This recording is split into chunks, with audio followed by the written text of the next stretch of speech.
नमस्कार and welcome to Bharat affairs. Middle east tension के बीच में पाकिस्तान और अफगानिस्तान के बीच में एक बहुत बड़ी डेवलपमेंट सामने निकल के आ रही, जहां ये कहा जा रहा है कि अफगान फोर्सेस की तरफ से पाकिस्तान की नूर खान एयरबेस को यहां पर टारगेट किया गया। आप यहां पर देख पाएंगे जगह जगह इसे यहां पर कवर किया गया, जहां ये लिखा जा रहा है कि Taliban strike multiple military bases in Pakistan, जिसमें पाकिस्तान का जो स्ट्रेटेजिक बेस है नूर खान एयरबेस यहां पे हिट किया गया है। और ये नूर खान एयरबेस वही है जिसको लेकर ऑपरेशन सिंदूर के टाइम में ये अपडेट सुनने को मिल रहा था कि हमारी फोर्सेस की तरफ से नूर खान एयरबेस को भी यहां पर टारगेट किया गया है। जहां आपने ये भी सुना होगा कि जहां से रेडियो एक्टिव लीकेज की जो घटना है ये भी हमें सुनने को मिला था। सो इस वीडियो में बेसिकली हम लोग बात करने वाले हैं कि कैसे अफगानिस्तान के जो ड्रोन्स हैं, जो कामिकाजी ड्रोन्स हैं, ये पाकिस्तान के एयर डिफेंस सिस्टम्स को चकमा देते हुए नूर खान एयरबेस को स्ट्राइक किया है और इसमें पाकिस्तान का क्या रिएक्शन है और ये क्यों कहा जा रहा है कि अफगान फोर्सेस की तरफ से ये अब तक का सबसे बड़ा स्ट्राइक है, क्योंकि जो नूर खान एयरबेस है वो पंजाब प्रोविंस में है और अफगानिस्तान से नूर खान तक स्ट्राइक करना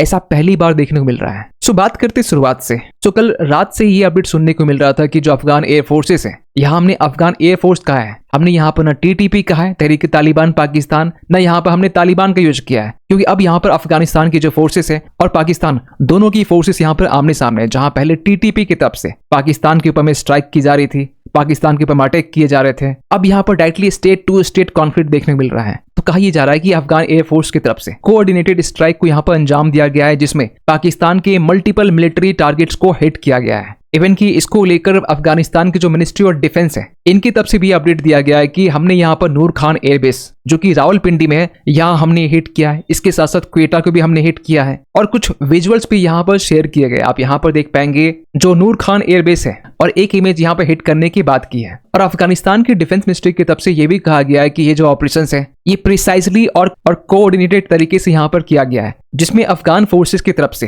पहले तो यहाँ पर नूर खान एयरबेस जो कि पंजाब प्रोविंस के रावलपिंडी में देखने को मिलता है, आप यहाँ पर देख पाएंगे जो नूर खान एयरबेस है जो इंडिया के बॉर्डर से महज 60 किलोमीटर डिस्टेंस में है। और पाकिस्तान के लिए नूर खान जो एयरबेस है स्ट्रेटेजिकली काफी इंपॉर्टेंट भी है, क्योंकि यहाँ पाकिस्तान के कमांड एंड कंट्रोल सिस्टम्स है, क्रिटिकल लॉजिस्टिकल हब्स है, इवन की वीआईपी के लिए एयरलिफ्ट बेस भी है यहाँ पर। इतना ही नहीं, नूर खान एयरबेस में पाकिस्तान का न्यूक्लियर कमांड इकोसिस्टम भी है। खैर इसके अलावा अफगान एयर फोर्सेस की तरफ से बलूचिस्तान के क्वेटा में, अब यहाँ पर जो 12th ब्रिगेड जो हेडक्वार्टर्स है, अगर आप मैप में देखें तो बलूचिस्तान का जो कैपिटल क्वेटा है यहाँ पर भी स्ट्राइक की गई है, क्योंकि बलूचिस्तान के क्वेटा में पाकिस्तान का मेजर ऑपरेशनल बेस है, जहां पाकिस्तान वेस्टर्न फ्रंट को कंट्रोल करने के लिए जितनी भी ऑपरेशंस है ये क्वेटा की 12 कॉर्प्स हेडक्वार्टर्स ही ऑपरेट करता है। इतना ही नहीं, यहाँ पर जो खैबर पख्तून प्रोविंस है यहाँ पर भी स्ट्राइक की गई है, जिसमें अफगान फोर्सेस की तरफ से खोइजू कैंप को यहाँ पर टारगेट किया गया है, जो कि पाकिस्तान का एक दूसरा एक ऑपरेशनल एंड ट्रेनिंग साइट भी है। और इसी खैबर पख्तून प्रोविंस में घुल्ली मिलिट्री बेसिस इसे भी टारगेट किया गया है। और अफगानिस्तान की तरफ से यह भी कहा गया है कि इस स्ट्राइक में 32 पाकिस्तानी सोल्जर्स की यहाँ पर जान गई है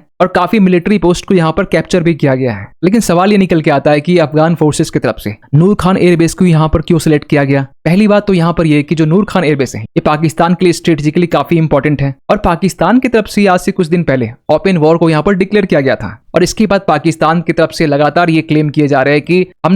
हमने 400 से भी ज्यादा अफगान तालिबान सोल्जर्स को हमने यहाँ मारा है। यहाँ तक कि पाकिस्तान के जो मिनिस्टर्स हैं ये अब भी कह रहे हैं कि जो ऑपरेशंस है ये अब भी जारी है। लेकिन इन सब चीज में ये कंफर्म कर पाना है कि जो भी यहाँ पर आंकड़े दिए जा रहे हैं कि हमने इतने अफगान फोर्सेस मारे हैं, हमने यहाँ पे इतने पाकिस्तान के फोर्सेस मारे हैं, ये एक इन्फॉर्मेशन वॉरफेयर भी हो सकता है। रही बात नंबर की, तो नंबर आगे पीछे हो सकते हैं, लेकिन यहाँ पर जो कैजुअलिटीज है वो डेफिनेटली पाकिस्तान की तरफ से भी अफगानिस्तान की तरफ से भी हुए होंगे। और इसी बीच में पाकिस्तान के जो प्राइम मिनिस्टर शहबाज शरीफ इन्होंने रसिया के ट्रिप को यहाँ पर पोस्टपोन कर दिया है, क्योंकि जब अफगानिस्तान के जो डिप्यूटी स्पोक्स पर्सन है इन्होंने ये अपडेट दिया कि हमने रिसेंट कॉन्फ्लिक्ट में 80 पाकिस्तानी सोल्जर्स को हमने यहाँ मारा है और 27 मिलिट्री पोस्ट को हमने कैप्चर कर लिया है। फिर इसके बाद में पाकिस्तान की तरफ से ऑफिशियली इस डैमेज और कैजुअलिटीज को यहाँ पर कंफर्म नहीं किया गया है। लेकिन यहाँ ये भी कहा जा रहा है कि जो पाकिस्तान की आर्म्ड फोर्सेस है वो हमेशा की तरह अफगानिस्तान के इस क्लेम को प्रोपेगेंडा और एग्जीग्रेशन के रूप में ही पोर्ट्रे करेगा, क्योंकि पाकिस्तान इससे पहले भी ये चीज कर चुका है। जब पिछले साल ऑपरेशन सिंदूर के टाइम में आपने देखा होगा कि जब भारत की तरफ से ऑपरेशन सिंदूर के टाइम में जब ये क्लेम किया गया कि भारत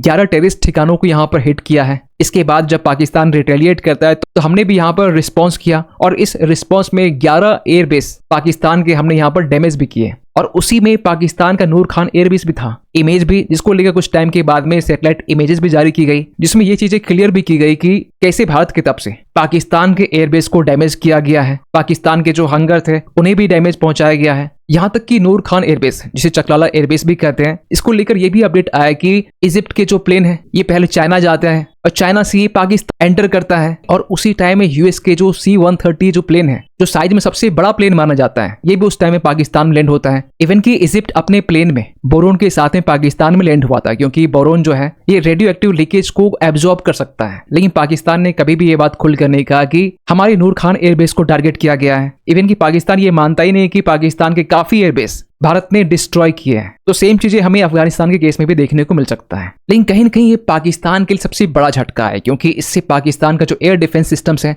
ये ह्यूमिलिएट होता है। वैसे आपको बता दें कि पाकिस्तान के पास में खुद का अपना एयर डिफेंस सिस्टम नहीं है। पाकिस्तान चाइना का जो एयर डिफेंस सिस्टम है, जैसे कि HQ-16, जिसे चाइना में LY-80 कहते हैं, और इसी के एक्सपोर्ट वर्जन को HQ-16 चाइना इसे एक्सपोर्ट करता है। तो आज के टाइम में ये पाकिस्तान यूज करता है, और ऑपरेशन सिंदूर के टाइम में भी भारत की तरफ से चाइनीज जो डिफेंस सिस्टम थे इन्हें यहाँ बुरी तरीके से डैमेज पहुंचाया गया था। तो यहाँ पर अब ये कहा जा रहा है कि अगर अफगान के फोर्सेस अपने ड्रोन्स के जरिए, कामिकाजी ड्रोन्स के जरिए, जो मिसाइल्स के कंपैरिजन में काफी सस्ते होते हैं, कैसे चाइनीज प्लेटफॉर्म्स को यहाँ पर चकमा दिए, पाकिस्तान का यहाँ पर ह्यूमिलेशन हुआ, इवन कि चाइना का भी यहाँ पे ह्यूमिलेशन हुआ, और ये पाकिस्तान के एयर स्पेस में एंटर करते हुए पाकिस्तान का जो रडार सिस्टम्स है, एंटी ड्रोन जैमर्स हैं, जो मिसाइल्स इंटरसेप्शन जोन्स हैं, इसे चकमा देते हुए, पेनिट्रेट करते हुए पाकिस्तान के नूर खान को यहाँ पर हिट किया है। वैसे आपको बता दें कि पाकिस्तान के मिलिट्री इंफ्रास्ट्रक्चर्स के ऊपर में अटैक करना ये कोई नई बात नहीं है। 2012 से लेकर 2025 तक में ऐसे बड़े बड़े 4 अटैक हो चुके हैं। जहां 2012 के टाइम में पेशावर के एयरपोर्ट में अटैक होता है, उसमें भी TTP का हाथ होता है, जिसमें 12 लोगों की जान जाती है। 2014 में क्वेटा में होता है, 15 में पेशावर में अगेन होता है, और 2025 के टाइम में बजोर check point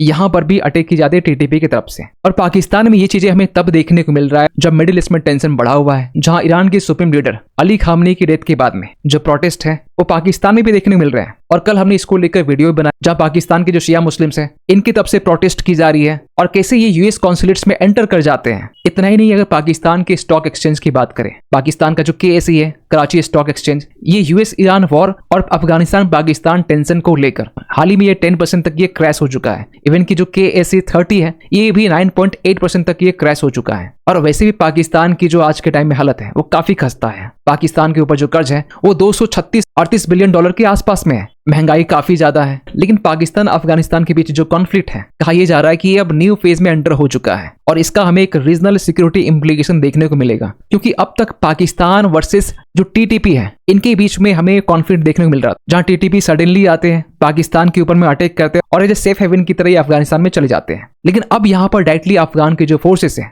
means direct state to state hostility देखने को मिल रहा है, जहां अफगानिस्तान एक टाइम में पाकिस्तान के ऊपर में डिपेंडेंट था, क्योंकि अफगानिस्तान जो है ये एक लैंडलॉक्ड कंट्री है, तो इसे एक्सेस कहीं कहीं पाकिस्तान ही देता है। तो आज के टाइम में जो डिपेंडेंसी पाकिस्तान के ऊपर में अब ये खत्म होता हुआ दिखाई दे रहा है। रही बात ट्रेड को लेकर, तो आज के टाइम में जो अफगानिस्तान है वो ईरान के साथ में, चाइना के साथ में, सेंट्रल एशिया के साथ में ट्रेड कर रहा है। और जब से यूएस एग्जिट किया 2021 के टाइम में, ये कहीं न कहीं तालिबान के लिए आइडियोलॉजिकल कॉन्फिडेंस का ये काम कर रहा है। रही बात चाइना की, तो चाइना ने पिछले ही साल, चाइना के जो फॉरेन मिनिस्टर है, इन्होंने कोशिश की अफगानिस्तान पाकिस्तान के बीच में थोड़ी बहुत जो संबंध है वो सही करने की। एज ए बिग ब्रदर की तरह यहाँ चाइना रोल प्ले कर रहा था। लेकिन चाइना की भी जो कोशिश है वो नाकाम हो जाती है, क्योंकि चाइना को यहाँ पर डर है अपने सीपेक को लेकर। चाइना को मालूम है कि अगर पाकिस्तान अफगानिस्तान जो फ्रंटियर अगर अनस्टेबल होता है तो कहीं न कहीं ये जो BRI है इसे भी अंडरमाइन कर सकता है। और चाइना जहां पर $60 बिलियन सीपेक में खर्च कर चुका है, जिसके जरिए पाकिस्तान के ग्वादर से लेकर चाइना का जो कासगार है यहां तक रोड रेलवेज यहां पर बिल्ड कर रहा है, इसे भी बहुत बड़ा झटका यहां पर मिल सकता है। खैर, आप क्या सुनते हैं पूरे अपडेट को लेकर कमेंट कीजिएगा। मिलते किसी अगली वीडियो में, तब तक के लिए थैंक यू सो मच।